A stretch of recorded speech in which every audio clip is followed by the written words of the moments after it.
கேள்விகளை இப்பொழுது தலைவரிடம் கேட்டு அவரிடமிருந்து அவருடைய பதிலை கேட்டு தெரிந்து கொள்வோம். இதற்கு திரு ஸ்ரவன் அவர்களையும் திரு சுந்தரராமன் அவர்களும் இந்த கேள்விகளை கேட்பார்கள்.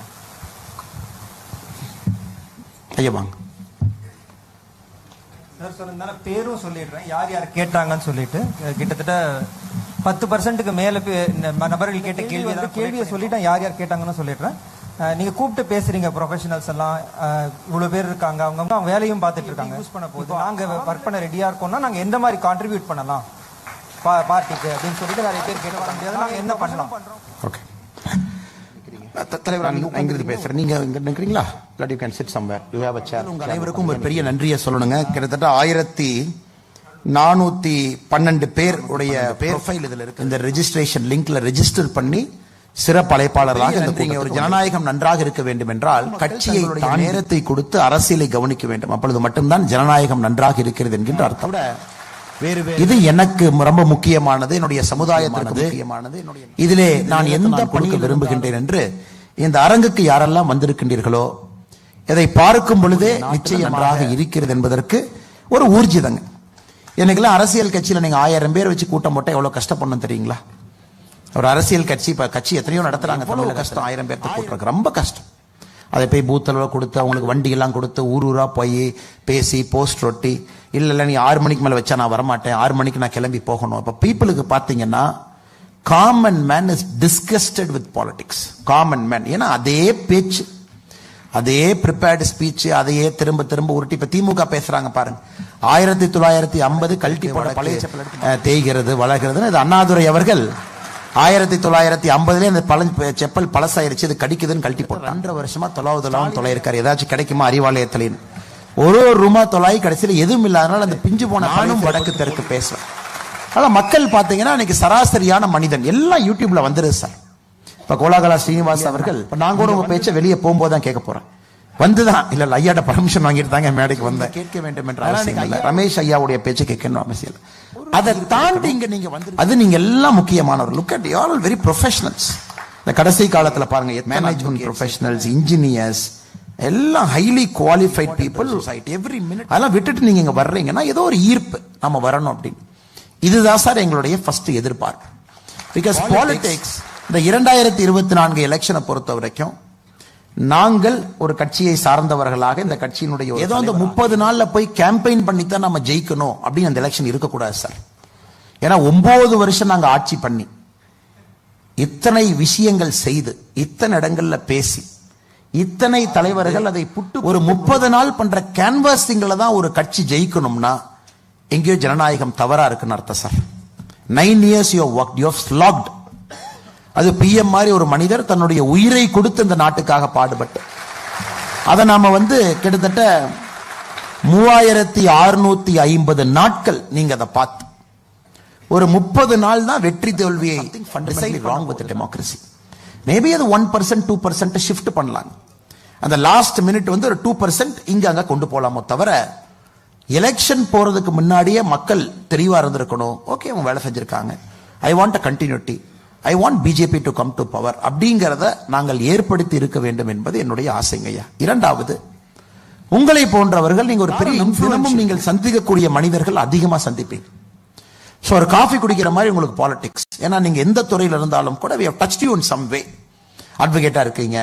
1820 அந்த டேட்டா சொல்றேன் சார், காலையில தான் அட்வொகேட் மீட்டிங் முடிச்சுட்டு வர்றாங்க. 1824 colonial laws we have repealed. அது ஒரு ஆச்சரியமான ஒரு விஷயம் பார்த்தாங்க. மோட்டார் வெஹிக்கிள் ஆக்ட் அது ஒன்று ரிப்பீல் பண்ணியிருக்கோம், பழைய மோட்டார் வெஹிக்கிள் ஆக்ட். அதில் பார்த்தீங்கன்னா ஆந்திரால ஒரு மோட்டார் வெஹிக்கிள் இன்ஸ்பெக்டர் எப்படி இருக்கு, பல்லு கிளீனா இருக்கணும் அப்படின்னு அதெல்லாம் வச்சிருந்தோம் பாருங்க. அதெல்லாம் we just repealed it. Teeth should be cleaned அப்படின்னு. அப்பதான் அந்த மோட்டார் வெஹிக்கிள் இன்ஸ்பெக்டருக்கு ஒரு பொருத்தமானவர் அப்படின்னு. இந்த மாதிரி பல விஷயங்கள்ல ரிப்பீல் பண்ணீங்க. 1824 laws it has gone. 3 முக்கியமான நம்முடைய பீனல் சட்டங்கள், Indian penal code, criminal procedure code, Indian evidence act major.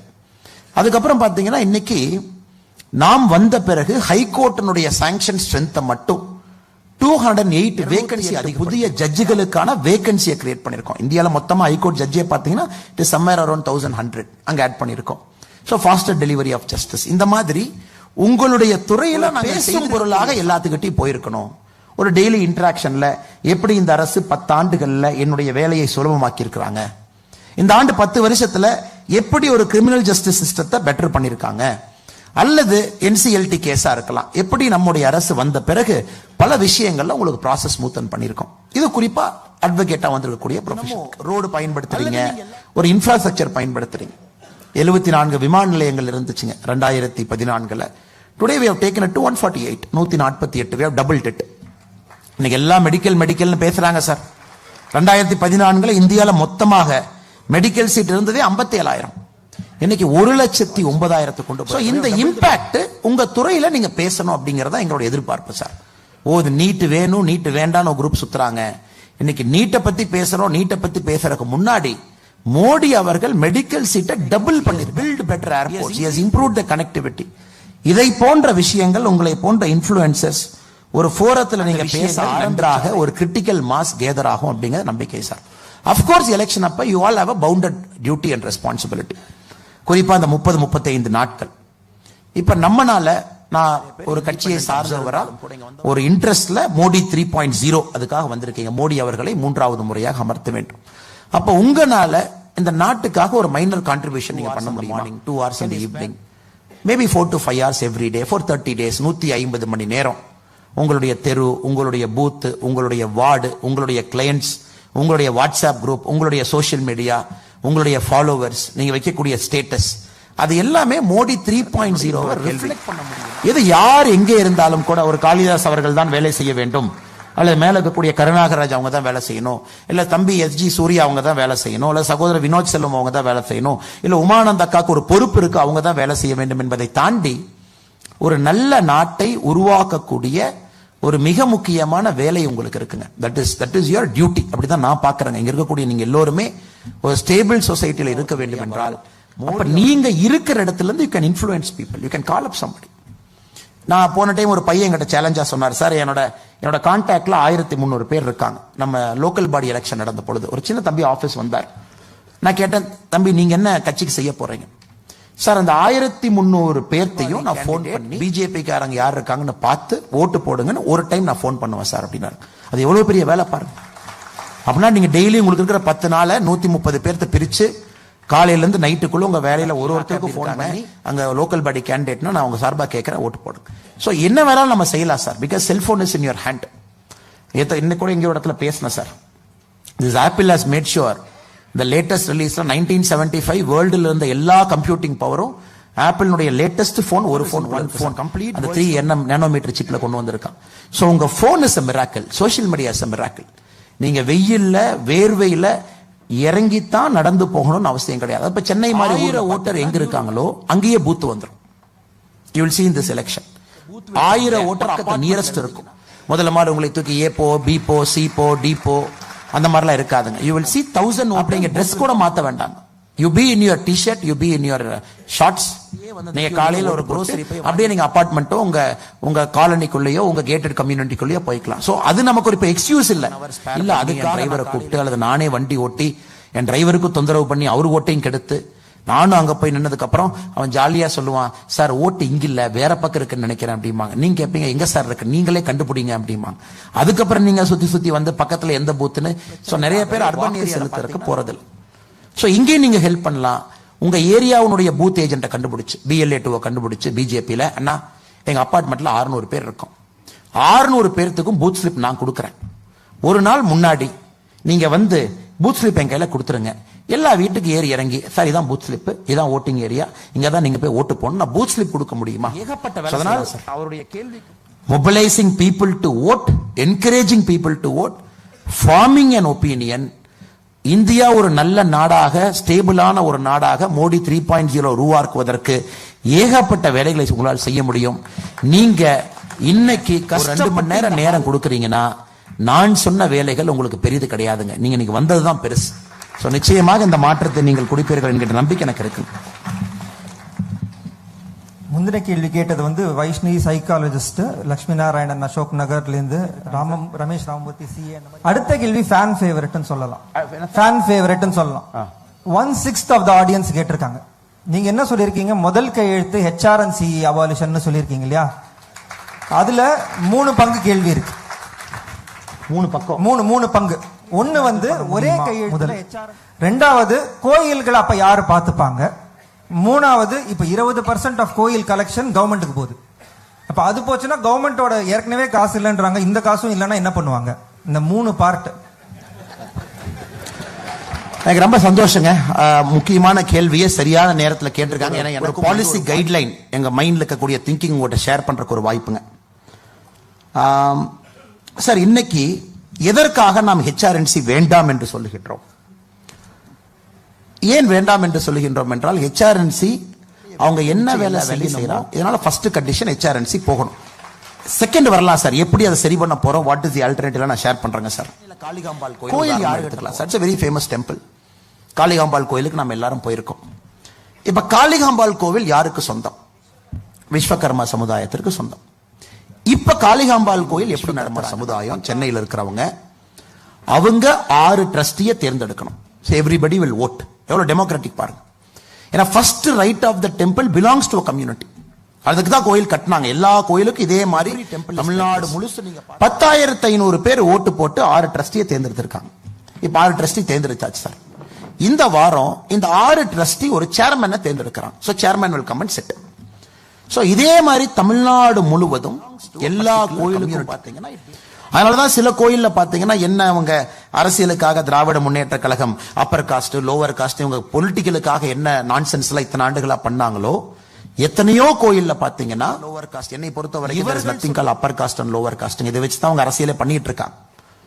ஏதோ ஒரு சமுதாயம், ஒடுக்கப்பட்ட சமுதாயத்திற்கு ஒரு கோயில் இருக்கு, அந்த கோவிலினுடைய முதல் வழிபாட்டு உரிமை அவர்கள் ரன் பண்ணணும்.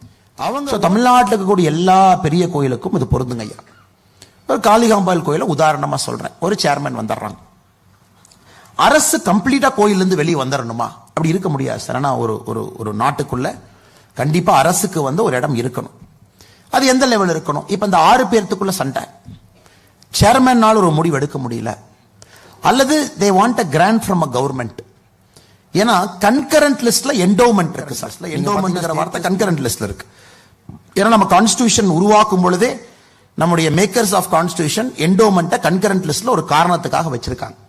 சோ கவர்மெண்ட் இருக்கணும், ஆனா இதற்காகவே கவர்மெண்ட் இருக்கக்கூடாது. தாசில்தாருக்கு இருக்கக்கூடிய பல வேலையில ஒரு கோவில் இருக்கக்கூடிய பண்றாங்க, கோர்ட்டுக்கும் கோயிலுக்கு ஒரு பிரச்சனை, தாசில்தார் லெவல்ல இதை போன்ற அலுவலக ஆபீசர்ஸ் எத்தனையோ வேலையை பார்க்கக்கூடிய ஒரு தாசில்தார் ஒரு கோயில் வேலையை ஒரு டிஸ்பியூட் ரெசல்யூஷன் அத்தாரிட்டிக்குள்ள போய் டிஸ்பியூட்டை ஏற்படுத்தக்கூடிய அத்தாரிட்டி ஒரு ஜேசியினுடைய வேலை என்ன சார்?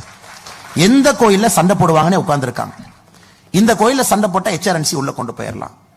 இப்ப தமிழ்நாட்டினுடைய ஃபேவரட் ஸ்டைல் என்ன சார்? இப்ப திமுக குலதெய்வம் கோயில் எங்கெல்லாம் சண்டையா உள்ள ஹெச்ஆர்என்சி போயிட்டு இருக்கு. நீ 2 பேரும் சண்டை போட்டியா, உனக்கு 2 செட் ஆலியா, அதை சால்வ் பண்ண வேண்டும் என்கின்ற இது கிடையாது அவங்களுக்கு. ஊர்ல ஒரு பீஸ் கமிட்டி மீட்டிங் போட்டு தாசில்தாரை வச்சு எல்லா ஊர் மக்கள்லாம் வந்து உட்காருங்க, ஏன் குலதெய்வம் கோயிலுக்கு சண்டை போட்டுக்கிறீங்க, சால்வ் பண்ணுவோம். அது போன்று எங்கேயும் ஒரு குரூப் நேரா ஹெச்ஆர்என்சி போய் பெட்டிஷன் போடுறாங்களா?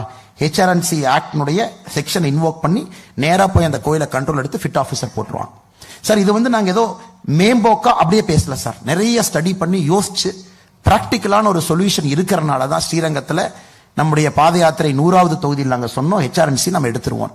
So temples have to go, இல்ல டெம்பிள் சஸ்டைன் ஆகாதுங்க சார். இன்னைக்கு கோயிலை பொறுத்தவரை 12%, 6%, 18% மட்டும்தான் உங்களுடைய உண்டியல் பணத்தை எடுக்க முடியும். Administrative cost 12%, auditing cost 6%, 18%. ஆனா இன்னைக்கு நீங்க பாத்தீங்கன்னா ஒரு ஹெச்ஆர்என்சி அதிகாரியினுடைய டீ செலவுக்கு அவங்க போடுற சென்னையில போடுற மீட்டிங் செலவை ஏதோ ஒரு ஹெச்ஆர்என்சி கோயில் கணக்கு காட்டியிருப்பான். இன்னோவா கார் எங்கேயோ ஒரு இடத்துல வாங்கியிருப்பாங்க. இன்னைக்கு 5000க்கும் மேற்பட்ட பசுக்கள் தானமாக கொடுக்கப்பட்டது ஆடிட்டிங்ல இல்ல. That is missing. பழனியில போன வாரம் பழனி அபிஷியலா பஞ்சாமிர்தம் டெம்பிள் விற்கக்கூடிய கடையில ஊசி போன பஞ்சாமிரத்தை வித்துக்கிட்டு இருந்தாங்க just lost week. So Tamil Nadu முழுவதும் பாத்தீங்கன்னா தி செகண்ட் காஸ்ட் 1, உன் வேலையை நீ சரியா செய்யல, அதனால நீ வெளியே போயிடணும். இது option number 1, cost number 1. Cost number 2, உன் வேலையை நீ தப்பா பண்ற, இன்னெஃபிஷியன்ட்டா பண்ற. பூஜைக்கான நீ உள்ள எங்கிருந்து வாங்குற, திரி எங்கிருந்து வாங்குற, எங்க போய் வாங்கின, இதுக்காக நீ நோட்டு போட்டு எடுக்கிறியோ தவிர உண்மையாலும் அந்த கோவில் ஒரு சனாதன தர்மத்தினுடைய அடிப்படையில் அந்த கோவில் என்ன வேலை நடந்திருக்கணுமோ அதற்கு ஹெச்ஆர்என்சி ஒரு காஸ்ட் அண்ட் எய்டு அது பண்ணாம இருக்கு sir.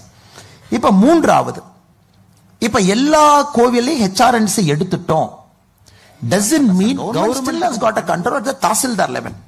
The government still has got control at a collector level. ஏன்னா அந்த ப்ராப்பர்ட்டிஸ் எல்லாமே ஒரு செகுலர் லேண்ட்ல ஒரு மண்ணில் இருக்கு. அவங்களுக்கு கண்ட்ரோல் எங்க? when there is a dispute, when there is a court procedure, when there is a land issue, when there is a land procedure. எல்லா இடத்துலயும் இருக்கிற மாதிரி ஏன் தமிழ்நாட்டில் மட்டும் HRNC எடுக்கணும்? கர்நாடகாவில் HRNC இருக்கு. ஏன் அண்ணாமலை என்ன கர்நாடகாவை பத்தி பேசல? சார், கர்நாடகா HRNC வந்து ஒரு ஹிந்து ஃபேத். இங்க இருக்கக்கூடிய HRNC மட்டும்தான் ஒரு ஃபேத்தை ஒழிக்கணும்னு இருக்கு.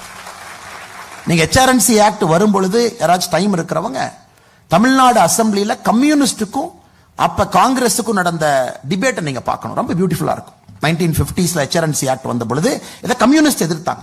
கம்யூனிஸ்ட் அப்போஸ் பண்ணாங்க. ஆஃப் ஆல் பீப்புள் தமிழ்நாட்டுக்கு HRNC இல்ல. HRNC will only aid and regulate. ஏற்கனவே கோயில் இருக்கக்கூடிய என்னென்ன சம்பிரதாயங்கள் இருக்கோ நாங்க எய்டு பண்ணி ரெகுலேட் பண்றதுக்கு மட்டும்தான் இருக்கோ தவிர நாங்க எக்ஸ்ட்ரா எந்த வேலையும் செய்ய மாட்டோம்னு கன்வின்ஸ் பண்ணி தான் HRNC ஆக்ட் தமிழக சட்டமன்றத்தில் பாஸ் ஆச்சு. ஃப்ரீயா இருக்கிறவங்க அந்த டிபேட் சொல்ல முடியுமா? HRNC தமிழ்நாட்டில் இருக்கிறதே டு எய்ட் அண்ட் ரெகுலேட் சொல்ல முடியுமா சார்? இல்லை, இல்லை. வன்மம் அவங்களுக்கு இருக்கு. ஒரு கோயிலுக்குள்ள எப்படி போகணும்னு யோசிக்கிறாங்க. குறிப்பாக சிதம்பரம் தீட்சிதார் இஷ்யூ எல்லாம் பாத்தீங்கன்னா சுப்ரீம் கோர்ட்டினுடைய கண்டிஷன்ஸ் அது ஒரு வன்மத்தோடு செயல்பட்டு கொண்டிருக்கின்றார்.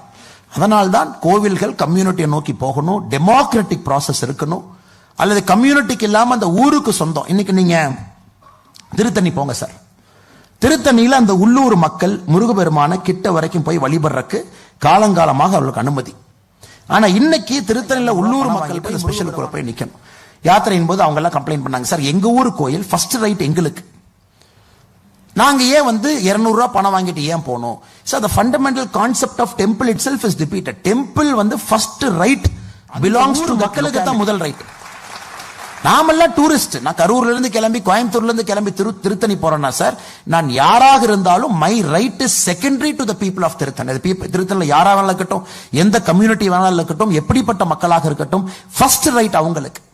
இதை உடைப்பதற்கு எந்த HRNCக்கு அனுமதி இல்லை சார். இது மூன்றாவது பெரிய பிரச்சனை. ஏன்னா அந்த மண்ணினுடைய தன்மை. நான்காவது பிரச்சனை, இன்னைக்கு எல்லா கோயில் எப்படி இருக்கு சார்? டெம்பிள் இவ்வளவு பணம் வருது, அதான் நீங்க என்டோமெண்ட் டிபார்ட்மெண்ட் டெபாசிட்ல வச்சிருக்கீங்க 300 கோடி 340 கோடி காலங்காலமா வச்சிருக்கீங்க. டெம்பிளை சுத்தி எப்படி இருக்கு sir? the sewage very bad. டெம்பிளுக்கு வர்ற பக்தாதிகளுக்கு ஸ்ட்ரே புல்ஸ் எல்லா இடத்துலயும் இருக்கும், ஸ்மெல் எல்லா இடத்துலயும் இருக்கும், சுத்தி இருக்கக்கூடிய ரோடு பாட் ஹோல்ஸா இருக்கும். கடவுள் என்ன சார் பாவம் பண்ணாரு? கடவுள் பேர்ல காசு வாங்கி அதை வந்து என்டோமெண்ட் டிபார்ட்மெண்ட் வந்து ஏதோ ஒரு இடத்துல பேங்க்ல டெபாசிட் பண்ணி அந்த கோவிலை என்றால் எதற்கு அந்த பணம்? அதனால திரும்ப உள்ளூர்காரங்களுக்கும் கம்யூனிட்டிக்கு இது போகும் பொழுது use a certain percentage of money for the development of that region.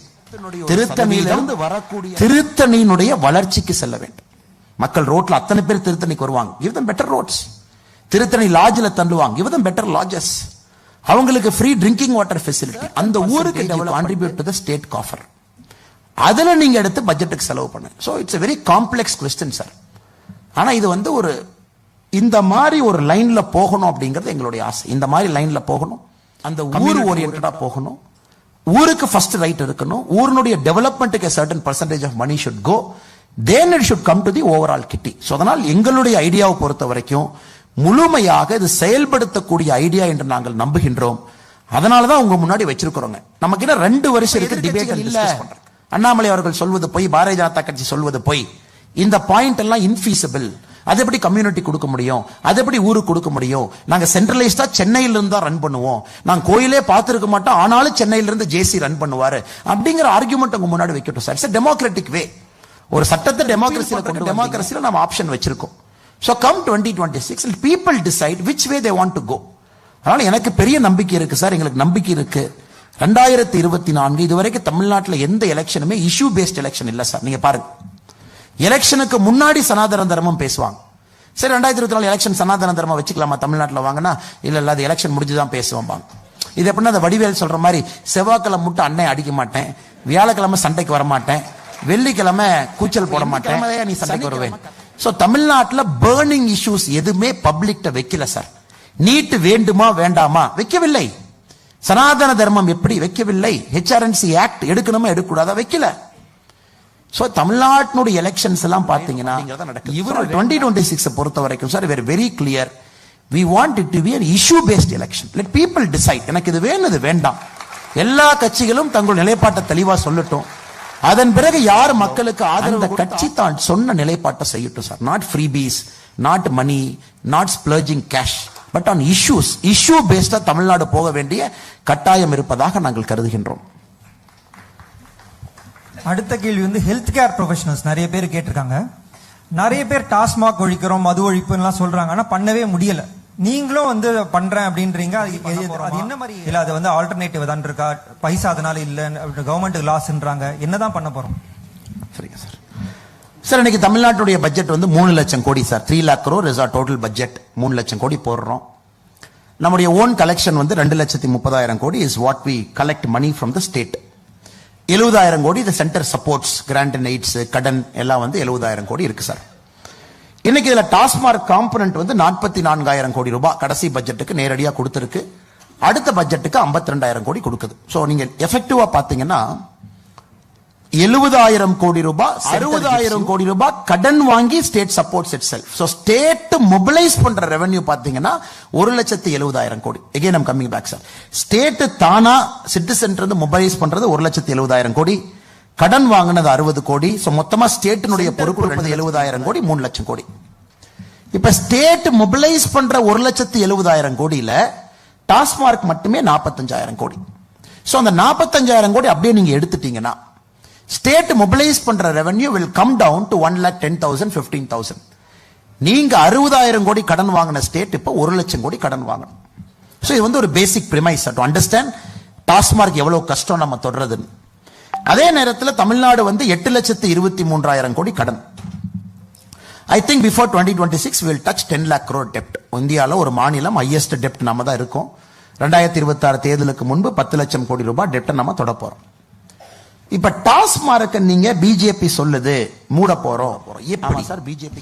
Sir day 1 nobody in their right mind can close TASMAC. நேரா வந்தோடனே கருணாகராஜன் எங்க இருக்கக்கூடிய தலைவர்கள், உமானந்த அக்கா அல்லது நீங்க யாரோ ஒருத்தர் அந்த துறையினுடைய அமைச்சரா வந்து இல்ல டே 1 நம்ம சொல்லியாச்சுங்க, டே 1 எல்லாம் வாங்க கையெழுத்து கொண்டு போட்ட டாஸ்மாக்ல முடியாச்சு எல்லாத்தையும் சொல்லி close TASMAC will create more problems than owning a TASMAC. TASMAC திறந்தது கூட அதிக பிரச்சனை நம்ம உருவாக்கும். காரணம் ஆய்வு சொல்லுது சார், 18 இயர்ஸ்ல இருந்து 60 இயர்ஸ்க்குள்ள 19% அடிக்டா இருக்காங்க. So day 1 you close the taskmark, you will create so many societal problem. People are addicts. அவங்கள வந்து நீங்க day 1 எங்க அனுப்புவீங்க? So நான் டாஸ்மார்க் எங்க ப்ரொபோசல் பல இடத்துல சொல்றது, year 1 1/3 will go, year 2 2/3 will go, year 3 100% will go. இப்போ 1/3 போயிருச்சு, 2/3 போயிருச்சு, 100% போயிருச்சுன்னா year 1 தமிழ்நாடு ஃபுல்லா டி அடிக்ஷன் சென்டர்ஸ் ஒரு தாலுக்குக்கு ஒன்னாச்சு ஓபன் பண்ணணும் sir. parallelly this has to go. So parallel de addiction centre நடக்கணும். you got to de-addict him and parallel நடந்துட்டே இருக்கணும் sir. டாஸ்மார்க்ல வேலை செய்யக்கூடியவர்கள் அவ்வளவு employment loss, you have to rebalance, you have to send them somewhere. அது நீங்க HRNC வேற மூடுறேன்னு சொல்றீங்க, அங்க இருக்கிற ஸ்டாஃப் அவங்களே ரீபேலன்ஸ் பண்ணணும். So they also have to go. யாரையும் வந்து வீட்டுக்கு அனுப்புறது இல்லைங்க sir, you have to rebalance நடக்கணும். So இப்ப தமிழ்நாடுக்கு assuming day 1 first year we lose 15,000 crore revenue. இப்ப இது ஒரு பார்ட் சார். இப்ப பார்ட் பிக்கு வர்ற சார். ரெவென்யூ எப்படி ஒரு ஸ்டேட் ஜெனரேட் பண்ணது அப்படிங்கறத உத்தரப்பிரதேச ஒரு எக்ஸாம்பிளா சொல்றேன் sir. The number of people who go to Mecca, Saudi அரேபியால மெக்காக்கு போன வருஷம் போனவங்க 2 கோடி பேர் சார். மெக்கால போய் இஸ்லாமியர்கள் வேறு இஸ்லாமியர்கள் போய் மெக்காக்கு போய் சாமி கும்பிட்டு வந்தாங்க. சவுதி அரேபியாக்கு அதன் மூலமாக கிடைத்த the number of people who went to Vatican last year 80 lakh. The number of revenue generated for Vatican City $315 million. The number of people who went to Tirupati last year 2.5 crore. Revenue generated 1,200 crore. இதுதான் மூணு இடம் தான் India உலகத்துல அதிகமா footfall போய் மக்கள் வந்தாங்க, கடவுளை பார்த்தாங்க, அந்த நாட்டுக்காரனுக்கு சந்தோஷம். திருப்பதி பொறுத்த வரைக்கும் the money doesn't go to a state or a country, it goes to a endowment structure. உங்க எல்லாத்துக்கும் தெரியும். Now State Bank of India in its research report published last month that says the number of people who will visit Ayodhya next year will be 5 crore. So Ayodhya is going to overtake Saudi 2 கோடி, Vatican City 80 லட்சங்க, Tirupati 2.5 crore, Ayodhya will attract 5 crore.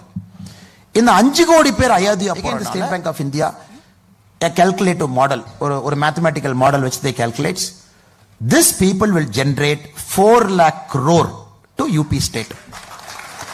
சரி okay, அப்ப அந்த 4 லட்சம் கோடி யாருக்கு போகுங்க? பூ விற்கிற அக்காக்கு, பஜ்ஜி விற்கிற அண்ணனுக்கு. அயோத்தியா போறவங்க அயோத்தியா மட்டும் போக மாட்டாங்க, மதுரா போவாங்க, வாரணாசி போவாங்க, அப்படியே வருவாங்க. அங்க இருக்கக்கூடிய ஹோட்டல்காரனுக்கு பிசினஸ், ஒரு ஹோட்டல்ல போய் ஒரு ரொட்டி சாப்பிடுவாங்க, ஒரு சமோசா சாப்பிடுவாங்க. So the cumulative economic output, this 5 crore people will generate in Ayodhya is 4 lakh crore. UP state government க்கு எவ்வளவு பணம் வரும்? Again the State Bank of India has calculated it will earn 25,000 crore. Sir, எனக்கு startup is Ayodhya temple. You invested 1,800 crore. You invested 1,800 crore. Year 1 returns of 4 lakh crore. Tax of 20. தமிழ்நாட்டில் எத்தனை temple இருக்கு sir? எத்தனை temple இருக்கு? Just imagine. எவ்வளவு tourist potential இருக்கு. இது எதுவுமே நீங்க tape. Would you believe sir? The mining of the state earns 1,000 crore to the state. Mining வந்து வெறும் 1000 கோடி ரூபாய் தான் கணக்கு காட்டியிருக்காங்க பட்ஜெட்ல. ஆனா ஹைகோர்ட்ல போய் சாண்ட் மைனிங்ல கவர்மெண்ட் லாஸ் மட்டுமே ஒரு பீரியடுக்கு 4,500 கோடி. we believe is a 1 lakh crore potential in our state. நம்ம ஊர்ல மைனிங் மட்டும் 1 லட்சம் கோடி. வேலை இல்லாம உட்கார்ந்து ஒரு டாக்குமெண்ட் ஒர்க் பண்ணோம் சார். நிறைய ப்ரொஃபஷனல்ஸ் கூப்பிட்டு ஒரு 350 page document which is available in BJP website. நீங்க ஃப்ரீயா you should go to Tamil Nadu BJP website, download கள்ளுக்கடைகளை திறந்தால் வரக்கூடிய வருமானம் அப்படின்னு ஒரு 350 பேஜுக்கு ஸ்கெட்ச் பண்ணியிருப்போம். ஒரு பணமரத்தை கால்குலேட் பண்ணி சார், தமிழ்நாட்டினுடைய மொத்த பணமரத்தை கால்குலேட் பண்ணி, ஈல்டு பொட்டன்ஷியல் கால்குலேட் பண்ணி, அதுல 20% மைனஸ் பண்ணி 138 பொருட்கள் எடுத்திருப்போம். அது எல்லாம் நம்ம we have said we will generate 1,05,000 crore. கள்ளுக்கடையும் கல்லு இல்லாம 137 தென்னை மரம், பனை மரம் கூட ஜெனரேட் பண்ண முடியும். இது சும்மா ஐவாஷ் சார். ஐயோ நீங்க வந்து டாஸ்மார்க்க மூடிட்டீங்கன்னா ஐயோ மக்களுக்கு வந்து வருமானம் போயிடும் சார். 44,000 கோடி டாக்ஸ் தான் சார் தமிழ்நாடு கவர்மெண்ட்டுக்கு. 1 லட்சம் தாண்டி வருமானத்தை கொடுக்குது. நடத்தக்கூடிய ஆலைகள் ஓனருக்கு ப்ராஃபிட். அவங்க பேலன்ஸ் ஷீட்ல எடுத்து பாருங்க, பெரிய டிஷர்ட்ல ஆட் எல்லாம் போட்டு வர்றாருல சார், அவங்களுடைய ஆனுவல் ஸ்டேட்மெண்ட் எடுத்து பாருங்க. Look at their sales, look at the revenue they generate. 1 லட்சம் கோடி ரூபாய் டாஸ்மார்க்கு வெளியே இருக்கு. This is the ரூட்டே. டாஸ்மார்க்கு வெளியே ஆல்கஹால் மூலமாக வரக்கூடிய revenue is the root of political corruption. அதனாலதான் அவர்கள் டாஸ்மார்க்கை ஏன் மூடக்கூடாதுன்னா, அவர்கள் நடத்தக்கூடிய சாராய ஆலைகள் 44% ஆஃப் டாஸ்மார்க்ஸ் ஆஃப் டேக். நான் சொல்ற எல்லா டேட்டா பப்ளிக் டொமைன். டாஸ்மார்க்கினுடைய ஆனுவல் பேலன்ஸ் ஷீட் இல்ல சார், பட் எங்ககிட்ட இருக்கு. அவங்க பப்ளிக்கா டிஸ்ப்ளே பண்றது இல்ல. நீங்க எடுத்துக்கலாம். 2 ஆண்டு டாஸ்மார்க்கினுடைய பேலன்ஸ் ஷீட்டை மட்டும் நீங்க பார்க்கணும். 5,300 கடைகள், மார்க்கெட்டிங் எப்படி, டிஸ்டிலரி எவ்வளவு, ரா மெட்டீரியல் எவ்வளவு, ப்ராஃபிட் எவ்வளவு பாருங்க. You will clearly understand if you look at the Tasmark model. 44% டாஸ்மார்க்கினுடைய sales it comes from 3 companies which are directly owned by DMK people. Directly owned by. இதெல்லாம் நம்ம MRO defamation சுட் போதெல்லாம் sir, வர காலத்துல இந்த டேட்டாலாம் நாங்க கோர்ட்ல கொடுப்போம். You will see 3 பேருடைய நிறுவனம் தான் டாஸ்மார்க்கினுடைய 44% சேல்ஸ். அதனால் 100% டாஸ்மார்க்க மூடி ஆகணும் சார். 100% கள்ளுக்கடைகளை திறந்து ஆகணும். 100% டாஸ்மார்க்ல வேலை வாய்ப்பு இழந்தவர்கள் எல்லோருக்கும் திரும்ப வேலை வாய்ப்பை பேலன்ஸ் பண்ணி கொடுக்கணும். It is 100% doable. அதுவும் நல்லா ஆடிட்டர் இல்ல சார், நீங்களாம் auditor. I am some engineering fellow, some MBA fellow. எங்க டீமே உட்கார்ந்து இந்த அளவுக்கு ரிசர்ச் பண்ண முடிஞ்சுன்னா all of you professionals, you can easily balance it. தமிழ்நாட்டினுடைய பெரிய பொய்யே டாஸ்மார்க்க மூடிட்டீங்கன்னா ஸ்டேட்டை நடத்த முடியாதுன்னு சொல்றாங்கல்ல சார். இதான் தமிழ்நாட்டினுடைய சிங்கிள் பிக்கெஸ்ட் ஒயிட் லை.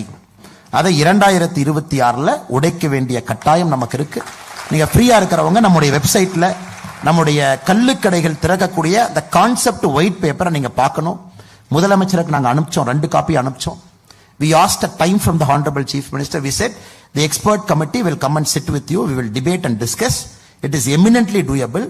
எங்களுக்கு எதுவும் பொலிட்டிக்கல் கிரெடிட் வேண்டாம், நீங்க பண்ணுங்கன்னு சொன்னோம். Is it to give time. Governor சாருக்கு ஒரு காப்பி கொடுத்திருக்கோம், ஒரு காப்பி வெப்சைட்ல பப்ளிஷ் பண்ணிருக்கோம் சார். இன்னும் 5 நிமிஷம் தான் இருக்கு. நீங்க ரெண்டே கொஸ்டின் சேர்த்து கேட்டுறேன். இப்ப நீங்க எண்மக்கள் போயிட்டு இருக்கீங்க. இப்ப கேஷ் ஃபார் ஓட்ஸ் தராங்களே, ஓட்டு நேரத்துல பைசா கொடுத்து ஓட்டு வாங்குறது, அதோட இன்ஃபுளுன்ஸ் குறையும்னு நினைக்கிறீங்களா? 1. 2வது, மோடி 3.0ல தமிழ்நாட்டோட பங்கு என்னவா இருக்கும்னு எதிர்பார்க்குறீங்க? ஓட் ஷேரா இல்ல in terms of contribution by the Tamil Nadu people. Sir we have எண்மண் எண்மக்கள் யாத்திரை உங்களுடைய ஆதரவோடு தமிழக பாரதிய ஜனதா கட்சி இன்னைக்கு கிட்டத்தட்ட 200 தொகுதியில் தாண்டி இருக்கும் sir. 200 constituency we have crossed. Now I firmly believe sir, ஒரு ஆல்டர்னேட் தமிழ்நாட்டில் சரியான ஆல்டர்னேட் இருந்தா யாரும் ஓட்டுக்கு பணம் கொடுக்க வேண்டிய அவசியம் இல்லை. நீங்க ஆல்டர்னேட்டே மக்களுக்கு கொடுக்காம ஒரே குட்டையில் ஒரு 2 மட்டையை கொண்டு வந்து நிறுத்தி வச்சு கேண்டிடேட் டிஃபரன்சியேஷன் கிடையாது. எல்லாரும் அந்த குடும்பத்திலிருந்து வந்தவங்க, 7 முறை 8 முறை 9 முறை எலெக்ஷன் நின்னவங்க. ஆம் ஆத்மி ஒரு எக்ஸாம்பிள் எடுத்துங்க sir. Whatever we say, Aam Aadmi இப்போ அவங்க எங்கேயோ போயிட்டாங்க sir.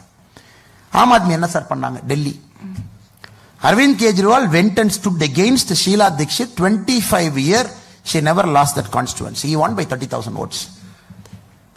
Aam Aadmi first election. ஏன்னா சார் எவ்ரிபடி தாட் ஓ காங்கிரஸ்க்கு ஏதோ வித்தியாசமா அதை கொண்டு வர்றாங்கப்பா, ஒரு சான்ஸ் கொடுக்கலாம் sir. People are willing to give a chance sir. Chance கொடுத்தவங்க கிடைச்சவங்க அதை பயன்படுத்திக்கல. கடந்த 25 ஆண்டுகள்ல மக்கள் 3 பேர்த்துக்கு சான்ஸ் கொடுத்தாங்க. I will not del there name sir. Chance கொடுத்ததுக்கு அப்புறம் மறுபடியும் போய் நீங்க டிராவிடியன் பார்ட்டியோட அலையன்ஸ் வச்சீங்கன்னா எப்படி சார் மக்கள் உங்களை ஏத்துக்குவாங்க? Politics sometimes is patience. ஒரு சான்ஸ் கொடுத்து ஒரு ஆப்ஷன் கொடுத்ததுக்கு அப்புறம் 10 years நீங்க நிக்கணும். You take a chance, again you go and make an alliance, then people will say, oh எல்லாரும் நீங்க ஒரே ஆள் தான், இதுக்கு ஓட்டு போடணும். ஸோ மக்கள் மேல நான் கண்டிப்பா குறை சொல்ல விரும்பல sir. I believe 2024 will be the start of something very unique where people will have an option. இதெல்லாம் தப்பா இருக்கு, இவங்க சரியா இருக்கிறாங்கன்னு ஒரு நம்பிக்கை, ஒரு வாய்ப்பை கொடுத்து பார்ப்போமே அப்படிங்கறத 2024 வரும் என்பதை இந்த யாத்திரை எங்களுக்கு உணர்த்தி இருக்கு சார். அதே நேரத்தில் post 2024 is going to be a very confusing period for Tamil Nadu electorate. Options உங்களுக்கு நிறைய வரப்போகுது. You have Dravidian parties on one side, you have parties like BJP on one side, then you have parties like Actors Party on one side. Everybody says I'm going to be fresh, I'm going. So உங்களுக்கு choice நிறைய இருக்க போகுது. You will have lot of choice. இதுவா இந்த ஃபேக்ஷனா அந்த ஃபேக்ஷனா, பிஜேபியா or maybe some other new பார்ட்டியா. ஸோ தமிழ்நாடு தான் சார் இந்தியாலே அதிக பொலிட்டிக்கல் பார்ட்டி, 2% மேல ஓட் ஷேர் வச்சிருக்கிற பார்ட்டிஸ் அதிகமா இருக்கிறது தமிழ்நாட்டில். எந்த ஸ்டேட்லயும் 2% மேல இவ்வளவு political party, lot of political parties above 2% vote share அந்த மாநிலத்தில் இருக்கிறாங்க. ஸோ 2024 to 2026 என்னை பொறுத்த வரைக்கும் sir, it will give 2 things. One, 100% nobody is going to form a majority government in 2026. இது ஆப்ஷன் ஏவா இருக்கும். So Tamil Nadu will see a pure first time alliance in 2026, option 1. Or if parties like BJP, if we properly manage the period between 2024 to 2026 in a very professional way, if we do lot of hard work, if BJP is able to generate lot of grassroots leaders in all the 234 assembly constituencies, party is able to present you candidates at least 500 days before. Not 1 week before, not 10 days before. 500 நாட்களுக்கு முன்பு 234 தொகுதிக்கும் பாரதிய ஜனதா கட்சி உங்களுக்கு வேட்பாளரை அறிமுகப்படுத்தினால் 2026 பாரதிய ஜனதா கட்சியினுடைய காலம். But உங்களுக்கு தெரியும், ஒரு தேசிய கட்சியில் இருக்கும். National party has got its own problem because it's a cadre driven party. So BJP ஒரு பார்ட்டி பார்த்தீங்கன்னா cadre driven party. So Tamil Nadu politics is slightly unique. So அதனாலதான் ஆப்ஷன் ஏ ஆப்ஷன் பி சொன்ன sir. Option A option B தாண்டி option C போவதற்கு வாய்ப்பு இல்லை என்பது என்னுடைய தாழ்மையான கருத்து. திரும்ப we will not see one party in Tamil Nadu who will say I got 118, I got 130, I got 150. That is gone sir. அதாவது 2021 முடிஞ்சு போச்சு. 2026 either we will go for a pure alliance or parties like BJP, we take big risk. We completely redo our playbook. We completely reimagine our politics. We put our candidates 500 days before the model code of conduct. Then it is BJP's election, sir. அதனால எப்படி அது போகுதுன்னு பொறுத்திருந்து பாப்போம் sir. ஏன்னா என்னுடைய கிரேடுக்கு my rank and pay I can only disclose this much. Then everybody has to take that extra bit of courage. எல்லாரும் அந்த extra bit of risk தமிழ்நாடுக்காக எடுக்கணும். But the party is ready, the cadres are ready. We believe it is our time. So I see a wonderful future for Tamil Nadu people. ஒரு வித்தியாசமான அரசியல் 2025 இருந்து களத்தில் இருக்கும் என்பது என்னுடைய தீர்க்கமான ஒரு நம்பிக்கைங்க சார். நான் இன்னொரு கேள்வி கேட்டீங்க. 2024 தமிழகத்தினுடைய பங்கு மோடி அவர்களுக்கு. நான் இப்ப சொன்னால சிரிப்பாங்க சார், நான் சில விஷயம் சொல்றதே இல்லை சார். இன்னைக்கு எந்த அரசியல்வாதி கிரவுண்டுக்கு போறது இல்லை சார். இன்னைக்கு எல்லாம் இப்படி பேசுறாங்கல்ல சார், நாங்க பெரிய கட்சி, நாங்க இந்த கட்சி. எப்படி போவாங்க தெரியுமா சார்? ஃபிளைட் ஏறுவாங்க, அப்படியே போய் ஃபிளைட் இறங்குவாங்க. வெளியூர் 2000 பேர் கூட்டத்தை கொண்டு வந்து தலைவர் வாழ்க தலைவர் வாழ்க நிற்பாங்க. அப்படியே கார் ஏறுவாங்க, அப்படியே மாநாட்டு பந்தலுக்கு போவாங்க, அப்படியே பெய்டு கிரௌட கொண்டு வந்து உட்கார வச்சிருப்பாங்க. இப்படிதான் தமிழ்நாடு அரசியல் இப்படிதான் சார் இருக்கு. அவங்க என்ன 1980 1917 பேசிட்டு இருக்காங்க சார். 200 தொகுதியில காலில் நடந்து போய் மக்களை பார்த்திருக்கோம் சார், பிளைட்ல ஏறி. அதனால் நான் தீர்க்கமாக சொல்லுகின்றேன், களம் மாறிடுச்சு சார், களம் மாறிவிட்டது. The complete political change is going to happen. Ground வந்து தயாரா இருக்காங்க சார், கிரவுண்ட் இஸ் ரெடி. ஆனா நண்பர்கள் இப்ப கிரவுண்டுக்கு வர்றதில்லை சார், கிரவுண்டே வர்றதில்லை.